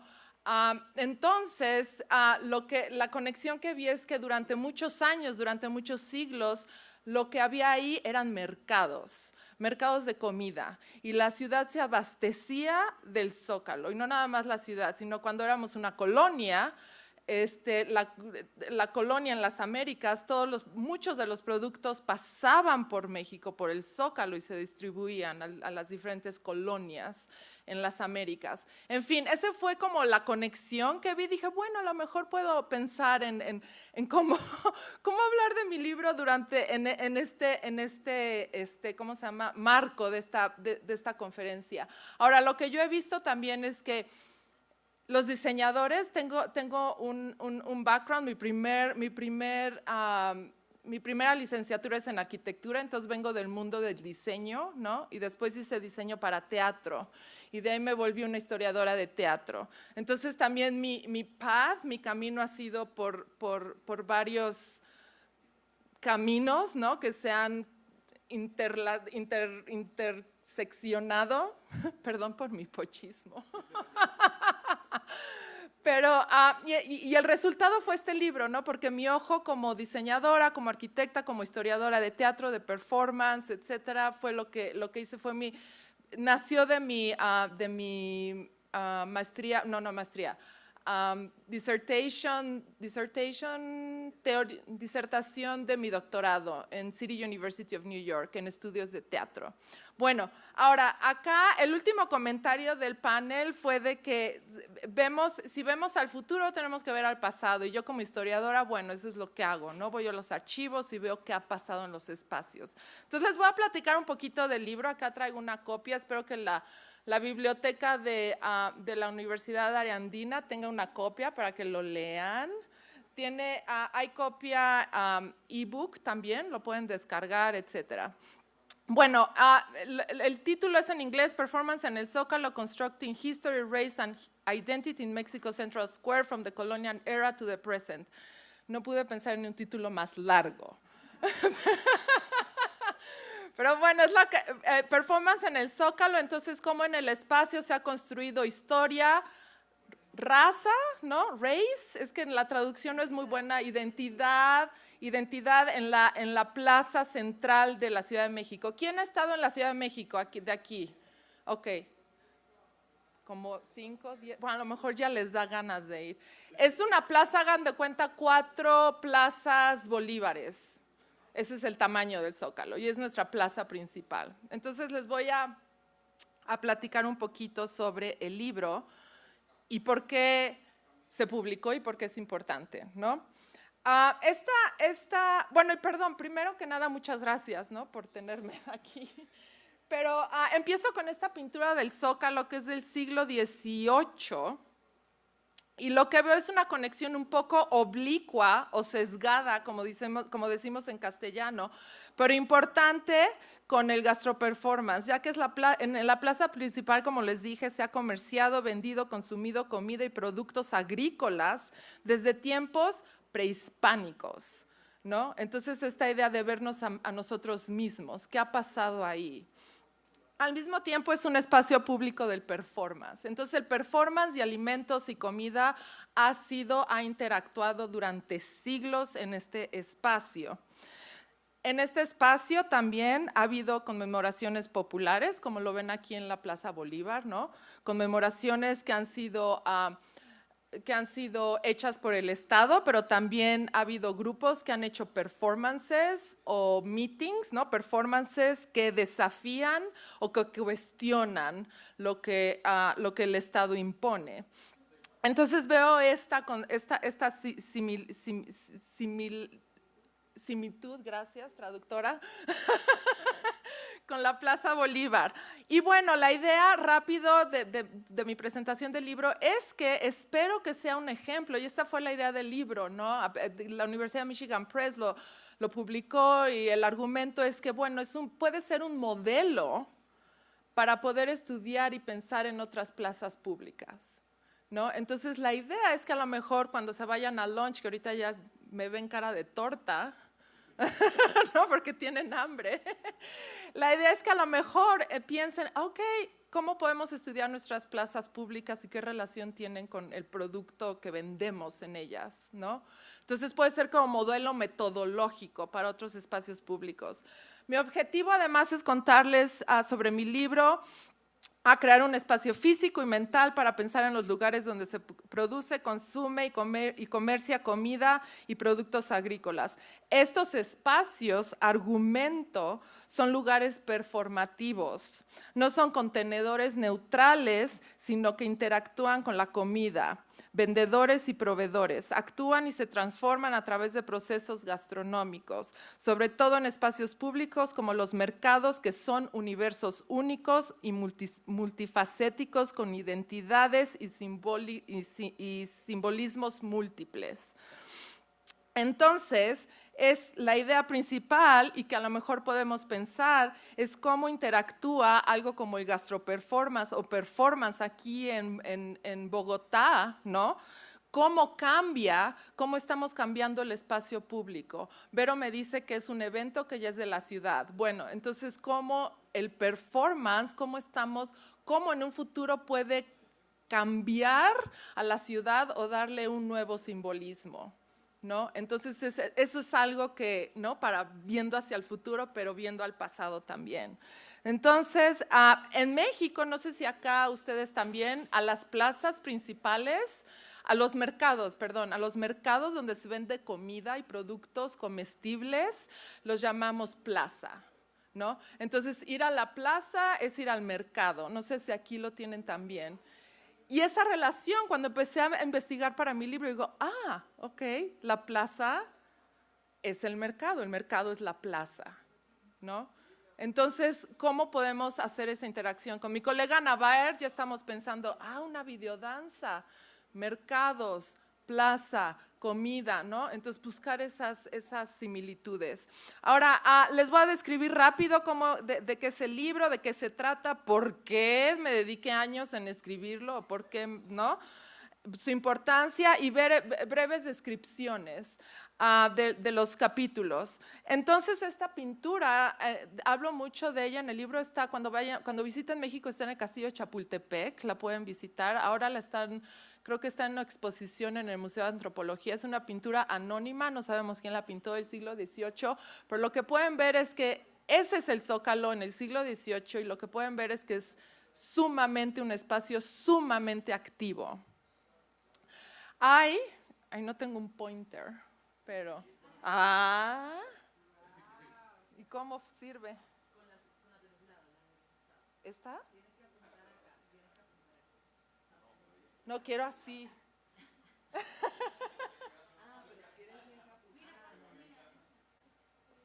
Ay, Nat. Gracias, paisana. Ay, sí, aquí, mira.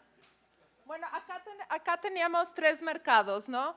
Tenemos lo que se llamó los puestos de indios que abastecían a la ciudad, comunidades indígenas, ¿no? Llegaron los españoles, nos colonizaron, entonces, ¿qué hacen? Bueno, básicamente es la esclavitud indígena, ¿no? Ellos eran los que tenían que traer alimentos y proveer a la ciudad de alimentos. Y ellos están acá en lo que se llama el mercado de indios, todos estos puestos. Acá en medio es el famoso baratillo. El baratillo era el mercado de productos de segunda mano y de estudiantes universitarios donde se vendían libros que eran prohibidos, usados, donde pasaba todo el underground aquí, ¿no? Era así un espacio muy festivo, pero donde pasaban mítines de estudiantes y donde se hablaba, ¿no? Ok, esta es la colonia y qué vamos a hacer, etcétera. Y aquí al final está, como se ve en un edificio, el Parián, que era de productos importados, ¿no? Entonces, los productos que venían de España o a través de las Filipinas llegaban acá, se vendían. Lógicamente es un espacio estratificado, existe la palabra, socialmente, ¿no? Entonces, las castas, lo que se llamaban las castas, ¿no? Los españoles acá, los indígenas acá los estudiantes. Entonces, estaba muy estratificado, pero cuando tienes un espacio público, realmente las autoridades querían separar, pero es imposible, ¿no? Aunque ellos decían las autoridades, aunque juntos no nos mezclamos, pero sí se mezclaban, aunque juntos, ¿no? Esos dichos. Entonces, bueno, esa es la idea de esta imagen. Se las traigo acá para ver que los productos, la venta de alimentos viene desde épocas prehispánicas. Entonces, lo que me encantó de la plática anterior, ¿no? De cómo vernos a nosotros mismos. Y esto sería un estudio interesantísimo, ¿no? En los mercados en Tlatelolco, en la Ciudad de México, lo que se vendía en Xochimilco, lo que se vendía, los productos que las comunidades indígenas sembraban en sus milpas, lo que llamamos hoy milpas. Entonces, no se comerciaba a través de trueque, ¿no? Yo traigo esto, tú me das esto. Entonces, esta es una maqueta que es muy detallada de todos los productos locales prehispánicos de lo que es hoy el Valle de México.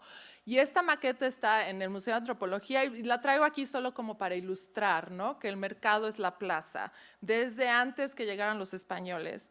Un acercamiento, ¿no? de los productos, y lo que me interesa también en abrir la conversación en Gastro Think Tank es que, ok, estamos hablando de comida, el diseño de comida, y también estaría interesante, ¿no? En dónde, el lugar donde se enseña, donde la ponemos, donde la consumimos, ¿no?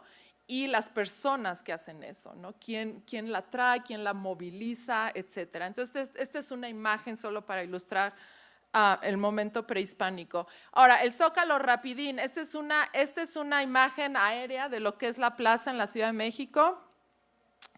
Y lo que lo llamamos ahora el Zócalo. Lo llamamos el Zócalo, no sé si alguien tiene arquitectura o ingenieros aquí, pero el Zócalo en México, por lo menos, es lo que llamamos la base de algún monumento, de alguna columna, ¿no? Entonces, coloquialmente, la palabra Zócalo es porque después de que los Estados Unidos intervinieron y nos invadieron en México en el 840 y qué, compañeras, 48, en el 48 nos invadieron. ¿Cómo se llama? El presidente Santana de aquella época dijo, no, el nacionalismo, México, después de la invasión americana quiso construir un monumento en la plaza principal.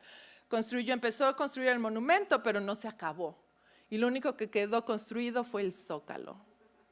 Y de ahí salió, y a mí siempre me encanta, ¿no? Okay, ¿de dónde viene esa palabra? Ok, del Zócalo. Entonces ya hoy en día se conoce, pero el nombre oficial ha sido Plaza de la Constitución, la Plaza Mayor, pero hoy ustedes van a México y es el Zócalo, ¿no? Y cada ciudad en México tiene un Zócalo. Ahora, el Zócalo, acá lo pueden ver, tiene como en la Plaza Bolívar los edificios principales del gobierno y de la nación. Hay una bandera enorme en el centro que es un poco demasiado, pero bueno, acá está la catedral, la catedral metropolitana, que es ecléctica en muchos estilos, se construyó durante 300 años.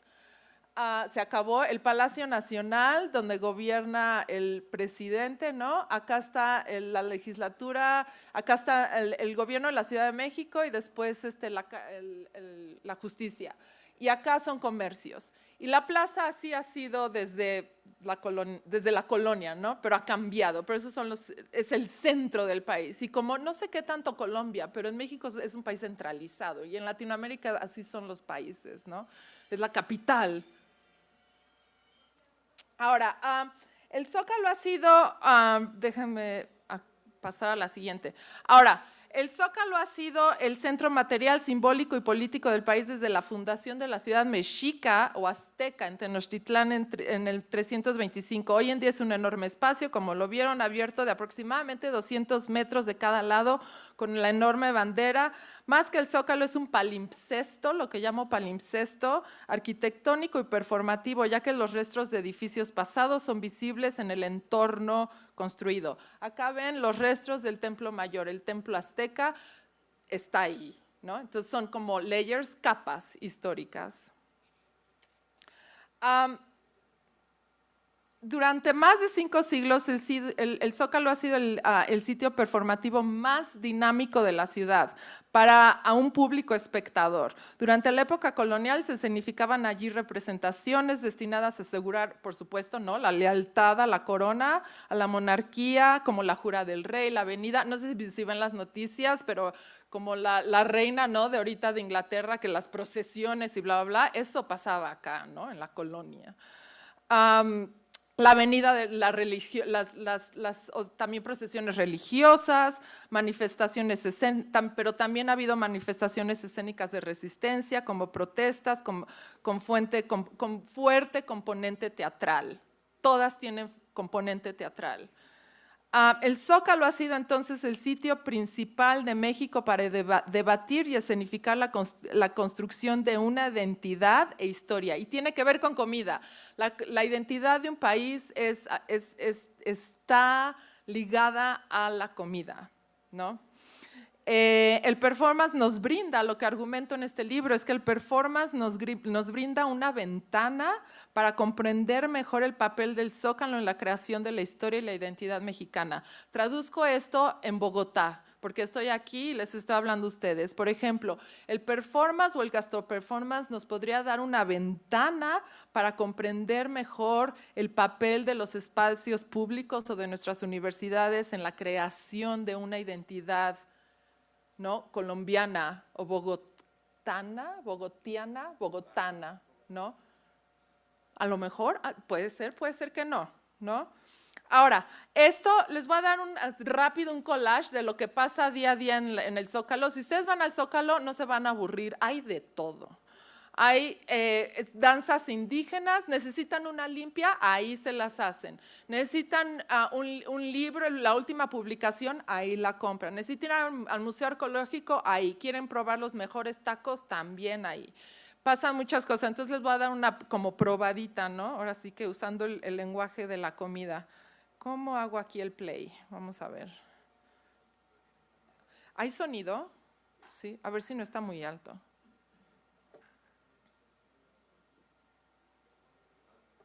¿Se oye algo? Chico del máster. ¿Qué hago? Si no, no importa. No es así de vida o muerte. Chicos del máster. Sí, ya lo veo. Hola. Es que es hora de ayudas lunch. con el audio de… Es que es hora de lunch. ¿Le bajo? A ver.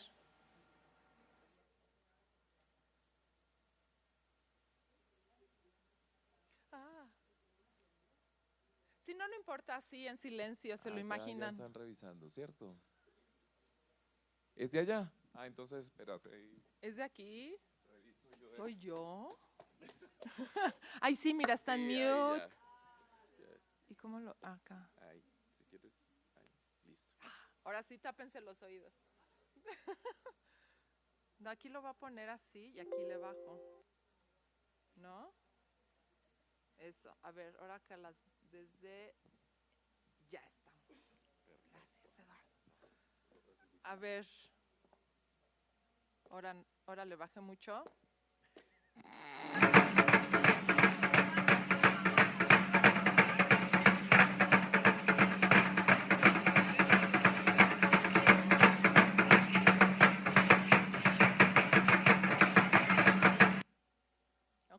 Eso lo pueden encontrar así, un videíto rápido, son los danzantes, donde también hablo de esto en el libro, ¿no? De cómo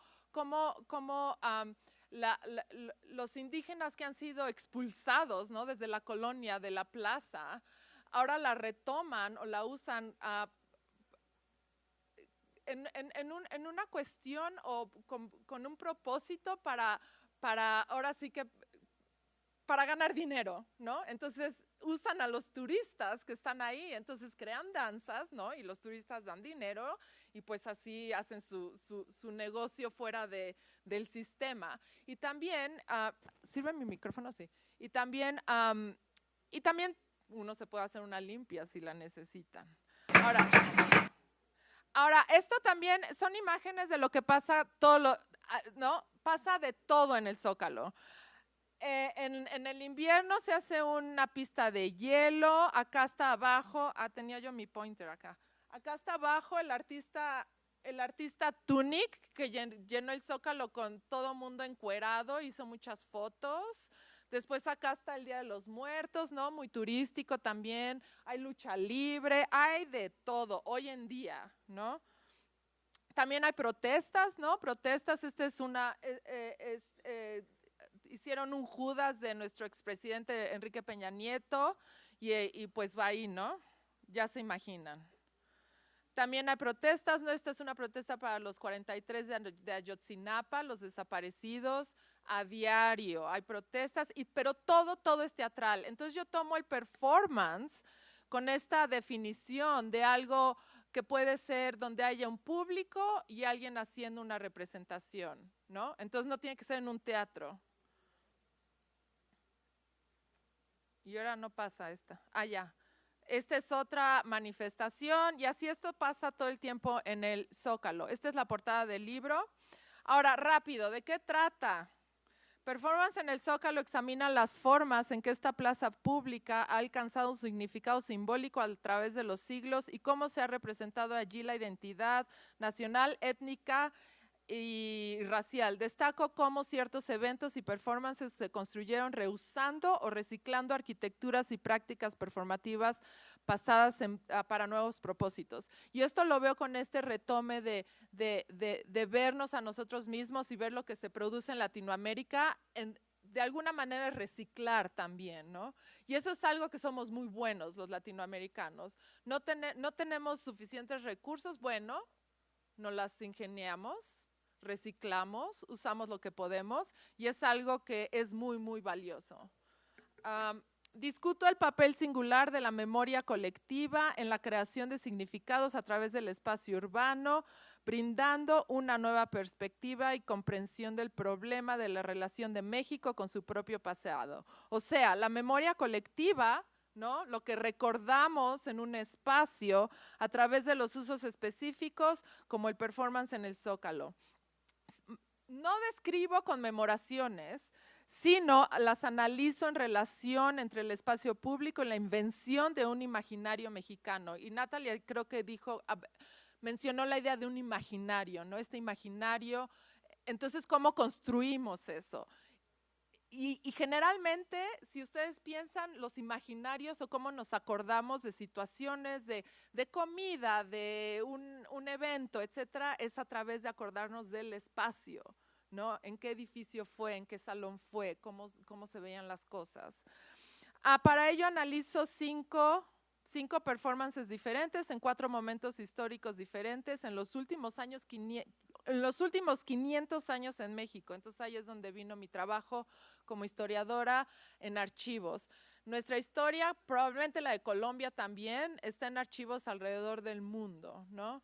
Acaban situaciones, por ejemplo, tuve que ir, en la Universidad de Texas hay archivos de todo el siglo XIX de México, ¿no? Y entonces hay que ir buscándolos, ¿no? Y eso es algo también que sería interesante con la comida. ¿Dónde están los archivos de esa comida, ¿no? ¿Dónde podemos encontrar esas prácticas? Una de las preguntas centrales del libro es si el Zócalo es un espacio social, ¿cómo las representaciones o el performance crean diferentes conceptualizaciones de él? O sea, el argumento es que nosotros cambiamos los espacios, ¿no? Los espacios nosotros los hacemos, el usuario, ¿no? Entonces, si vamos a un restaurante, nosotros estamos transformando el espacio. Utilizo el término performance y esto es importante porque han de decir, ¿qué? Pero esto no es teatro. Utilizo el término performance como las muchas prácticas y eventos, danza, teatro, rituales, mítines políticos, funerales, que involucran comportamientos teatrales, ensayados o convencionales apropiados para el evento. Entonces, es una definición muy expansiva del performance y los invito a utilizarla, ¿no? A reflexionar en ella cuando están cocinando para alguien, cuando están atendiendo a su milpa. ¿Aquí le dicen milpa? No. cuando hacen su sembrar comida, ¿no? Digamos que es cultivar en tu propia casa, una huerta. Exacto, exacto. De esta forma establezco que performance en el Zócalo es entre la compleja relación entre espacio, performance, historia y memoria. Una escolar con la que me apoyo mucho y con la que interactúo es Diana Taylor. A lo mejor la pueden ver, pueden leer sus libros, varios están traducidos. Ella también es latinoamericanista. Y ella habla y apunta, y esto está muy interesante para esta conversación, apunta a que el estudio sobre memoria corporal e historia en América Latina, ella cuestiona los argumentos occidentales que el conocimiento únicamente se transfiere por el archivo escrito, ¿no? Lo que encontramos escrito. Ella cuestiona eso y muestra cómo en Latinoamérica, sobre todo, el performance corporizada ligada a la memoria ha sido una forma de transmisión y conocimiento en las Américas, ¿no? O sea, el conocimiento ha sido transferido no simplemente por escribir, porque eso no los trajeron los colonizadores, sino por performances y rituales. Y mañana en mi otra práctica les voy a hablar de estos rituales, por ejemplo, del maíz, ¿no? Ahí así es como se pasa la sabiduría mucho en Latinoamérica, ¿no? Entonces, ¿cómo empezó este proyecto? Bueno, pues les cuento hace mucho, rápido. Surgió de mis propias experiencias vividas como mexicana, ¿no? Así como mi interés y mi formación académica como arquitecta, escenógrafa, teatral, historiadora del performance. Y como historiadora de teatro me interesó profundamente comprender mejor el papel del performance en la construcción de la historia y la identidad mexicanas. Ahora, lo que quisiera hacer también es como abrir la conversación, entonces les voy a dar rápido así imágenes, ¿no? Que están en el libro, porque yo sé que ya después lo van a leer. Entonces nada más una introducción. Ay, no lo traducí acá, pero bueno, lo traducimos. Ay, me paso de la… Ok. El primer capítulo es un festival que analizo en el 539, el primer festival que ocurrió en la plaza.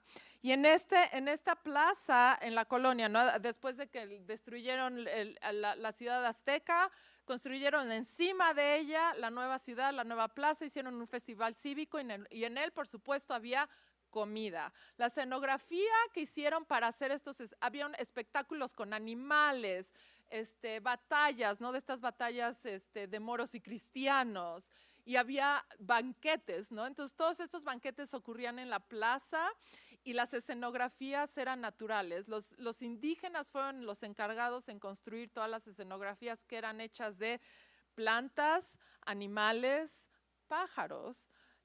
Todo era natural y lo pusieron ahí en el Zócalo para hacer un espectáculo. La historia es muy larga, para celebrar la coronación de Carlos V o una de sus luchas. ¿No? El virrey dijo, aquí vamos a celebrar. No hay fotos, no hay documentos, pero lo que puedo hacer es, ¿no? Los fragmentos que tenemos, poder reconstruir lo que pasó ahí. Pero esta es una idea de lo que era esa plaza, el Zócalo antes, ¿no? Con los aztecas. ¿Saben quiénes son los aztecas, no? ¿Han oído hablar de los mexicas? Ok, esa era la plaza. Los españoles llegan, le dicen, no, vamos a quitar todos estos monumentos paganos, ¿no? Y vamos a poner nuestros monumentos y crean una plaza en ese entonces muy rudimentaria, con los edificios principales que siguen ahora, ¿no? La iglesia, el ayuntamiento, la primera universidad en las Américas, acá, en la plaza. Si van a la Ciudad de México, ahí está la placa, la primera universidad en las Américas.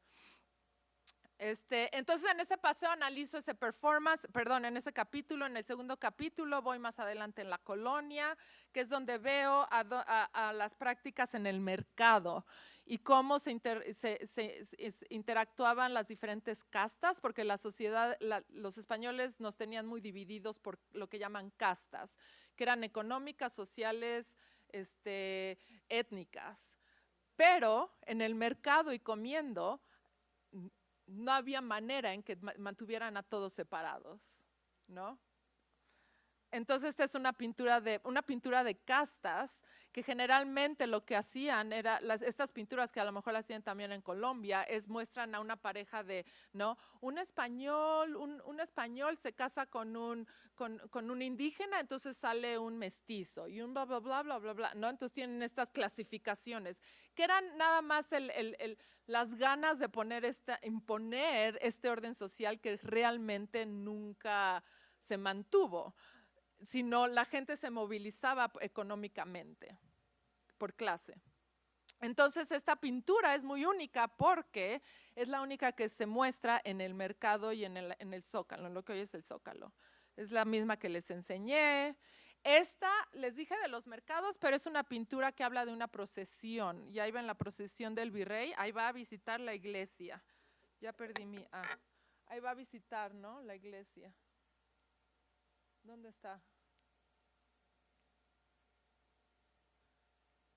Analizo en este libro todas las escenografías, los costumes,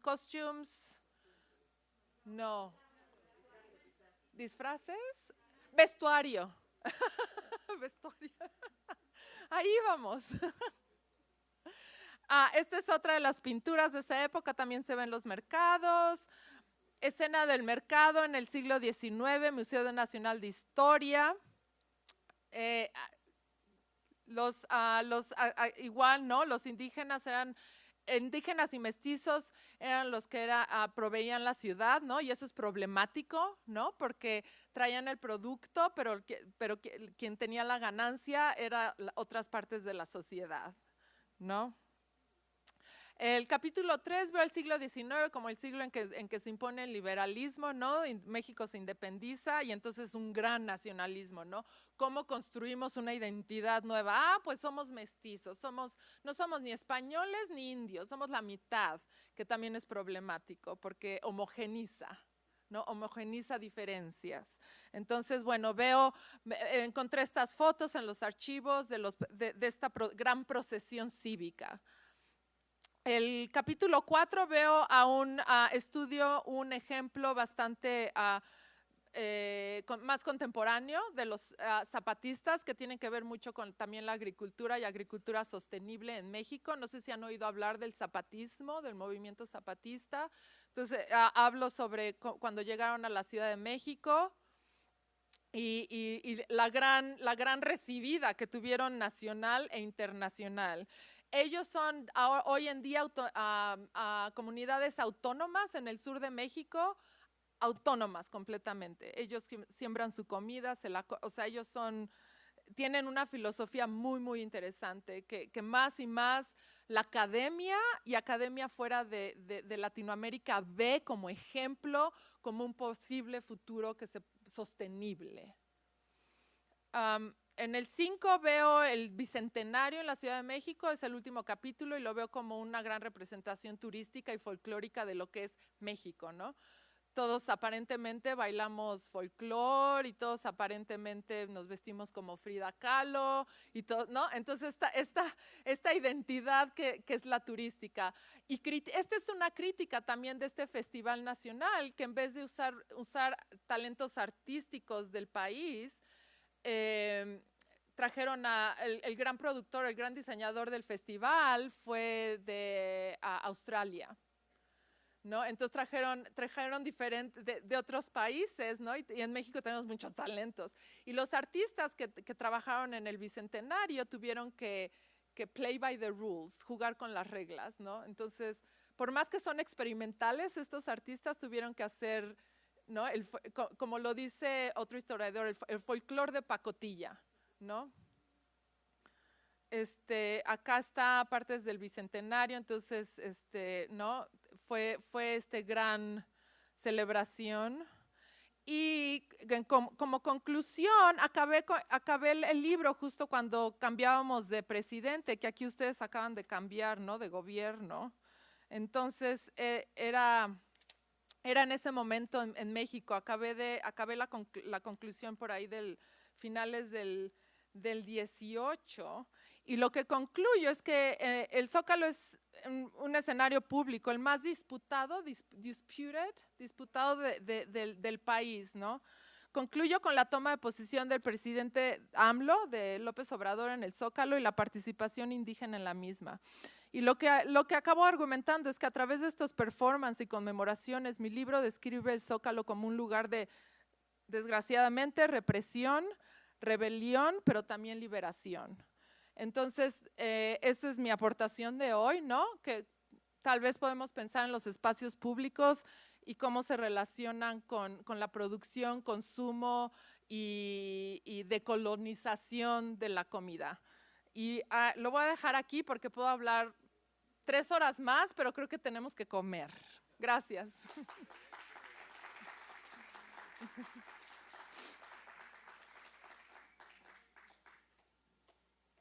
Y no sé si tengan algunas preguntas. Tú lo vas a hacer. Gracias, Ver.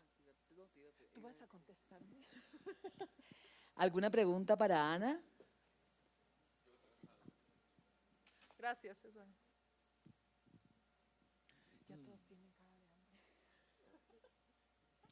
hambre. Hola. Hola. Pues esta pregunta va a colación con el tema del performance, pues que es lo que he entendido que va a tu libro, ¿no? Como todo pero lo llevo como a colación a temas más actuales porque nos cuentas como cosas, sí, de la historia, pero lo llevo más como ahorita del tema que del performance feminista que se realizó en el Zócalo. Sí, ahí lo tengo. Ajá. De México, entonces quisiera ¿cómo lo relacionas tú con tu libro con estos temas actuales, como que ahorita que se toman el Zócalo para actos feministas contra la violencia de género? Sí, muchas gracias por esa pregunta. Y de hecho acá tengo un video, no sé si tengo tiempo de enseñarlo, pero ¿dónde estaba? Te refieres a estas, ¿no? Las protestas feministas.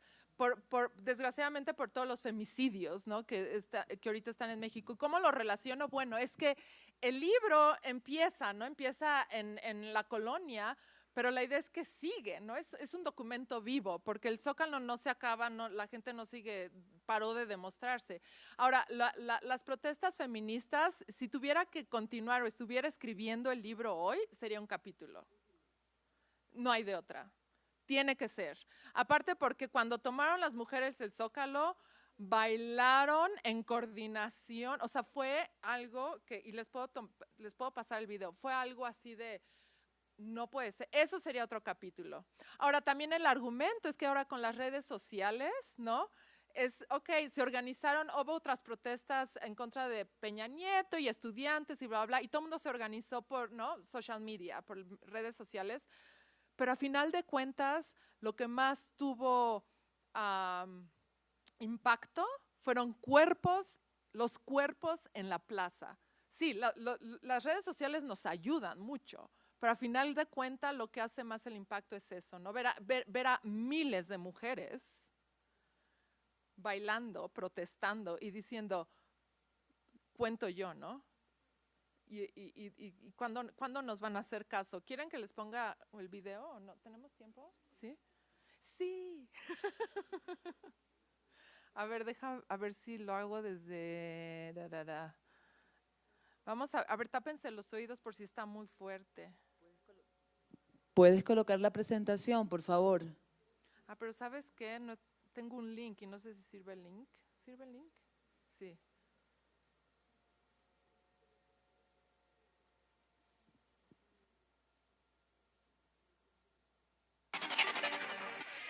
Por ellas, por las que no están, por nosotras, por las que vienen, las que tenemos que seguir luchando, porque no es nada, porque bueno, ya vimos que no hace nada ni el Estado y también muchos de los hombres que son los que nada más habría que ver en los comentarios que hacen en las publicaciones, cómo es que se refieren a las mujeres que protestamos. 3, 2, 1.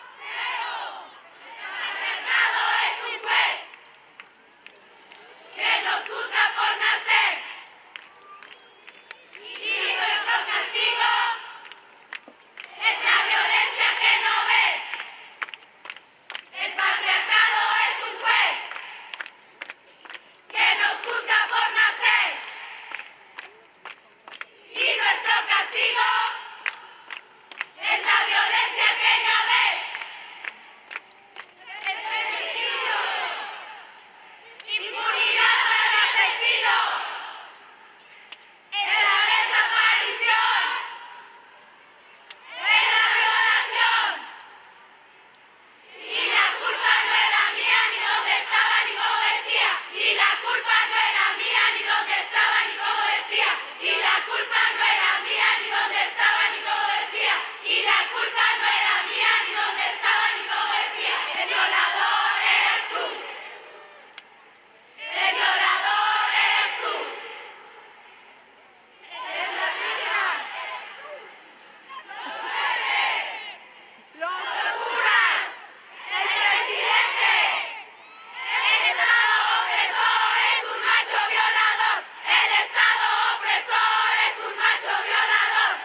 dejo porque es más largo, pero fue muy impresionante, ¿no? Que esta cantidad de mujeres hicieran este performance. Entonces, contestando tu pregunta sería otro capítulo.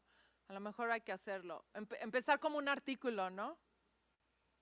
Gracias por la pregunta. Por allá hay otra pregunta. Uy, aquí a correr. El decano se está ejercitando hoy Sí. llevando los micrófonos. No tiene que ir al gimnasio. Bueno, como pues con la pregunta que hizo mi compañero, quería como dar como una atribución, y es que pues el Zócalo es muy, o sea, es como en Latinoamérica, nosotros no tenemos solo Zócalo, acá por ejemplo en Bogotá, pero sí tenemos Plaza de Bolívar. Sí. Y esto es muy chévere poder usar esos espacios públicos para podernos expresar libremente, sin necesidad de sentir como miedo que la sociedad te quiere infundir a ti, simplemente por ser lo que eres, ¿sí? Entonces, eso me parece muy interesante, que todas, creo que esas marchas fueron como de hace 2 años, 3 años, creo. Esta fue en el 2018, creo. Sí, bueno, todas cantábamos esas canciones y esos espacios son realmente como conmemorativos para toda una sociedad, o por lo menos para cada país. Claro. ¿Sí? Y pues nada, me parece muy lindo como poder resaltar esas cosas que también están muy relacionadas, no solo con la comida, con el vestido, con toda la parte cultural, ¿no? Como Claro. que tiene cada sociedad. Gracias. Gracias, sí, porque al final de cuentas es un escenario, ¿no? Acá estuvo grabado, te ven, cómo te vistes, cómo estás ahí. Y ayer tuve la oportunidad de ir pasamos unas horas en la Plaza Bolívar y fue muy interesante porque estaban lo de los arropamientos. Ahí, bueno, así yo decía, es que esto hay que pensarlo, hay que escribir, no, porque veo la relación, documentarlo, y es la relación, ¿no? Entonces, la idea, ¿no? La utopía de este libro es que, ok, puede ser como un modelo para otras plazas. Empecé también a escribir este libro cuando estaba la primavera del Medio Oriente en Egipto, no sé si se acuerdan, en 2011, con la plaza en el Cairo, ¿no? Y lo importante que era esa plaza, y las manifestaciones que a final de cuentas son artísticas y performativas, ¿no? Hay varias compañías que usan títeres enormes para protestar, ¿no? O para decir algo. ¿Por qué? Porque la escala es grande. Exacto, y entonces, por ejemplo, ahorita está Amal, la niña de Royal Deluxe, una compañía francesa, ahorita está visitando a Nueva York y el títere gigante representa un inmigrante, un refugiado. Entonces va el títere, no, entonces son el uso del espacio público que tienen mucho que ver con la escala, y sí, yo veo relación con el tema de la conferencia, porque a final de cuentas, ¿no? ¿Cómo socializamos? Con la comida, ¿no? A lo mejor estamos ahí protestando y a lo mejor todas las mujeres, ¿no? Tienen una relación con la comida, o comieron antes o comieron después. En esta conmemoración del Bicentenario, que fue tan artificial, por ejemplo, tuvieron 7,000 voluntarios, a los cuales los tuvieron marchando, ¿no? en la conmemoración durante 12 horas, y les dieron un sándwich de jamón y queso. ¿No? Entonces la relación. Pero gracias por el comentario. Ya me fui por la tangente. No, gracias a ustedes. Gracias. Bueno, antes de cerrar esta agenda académica del día de hoy, comentarles que todo el tiempo estuvimos en paralelo con la apertura también del Bootcamp, desde la Cámara de Comercio sede Chapinero, donde los invitamos activamente a participar mañana desde las 9 de la mañana. Toca que se inscriban desde ya, porque se están acabando los cupos en todas las masterclass y workshops. Mañana, de hecho, tenemos a Natalie con su workshop en la Cámara de Comercio. Vamos a estar con las dos Anas desde el auditorio de la Plaza La Concordia. Imposible que vinieran a Colombia y no llevarlas a una plaza de mercado, sabiendo que pues hace parte de su tema también de investigación. Así es, Verónica, muchísimas gracias a los que aguantaron hasta el final. Aquí, de verdad que un aplauso para ustedes.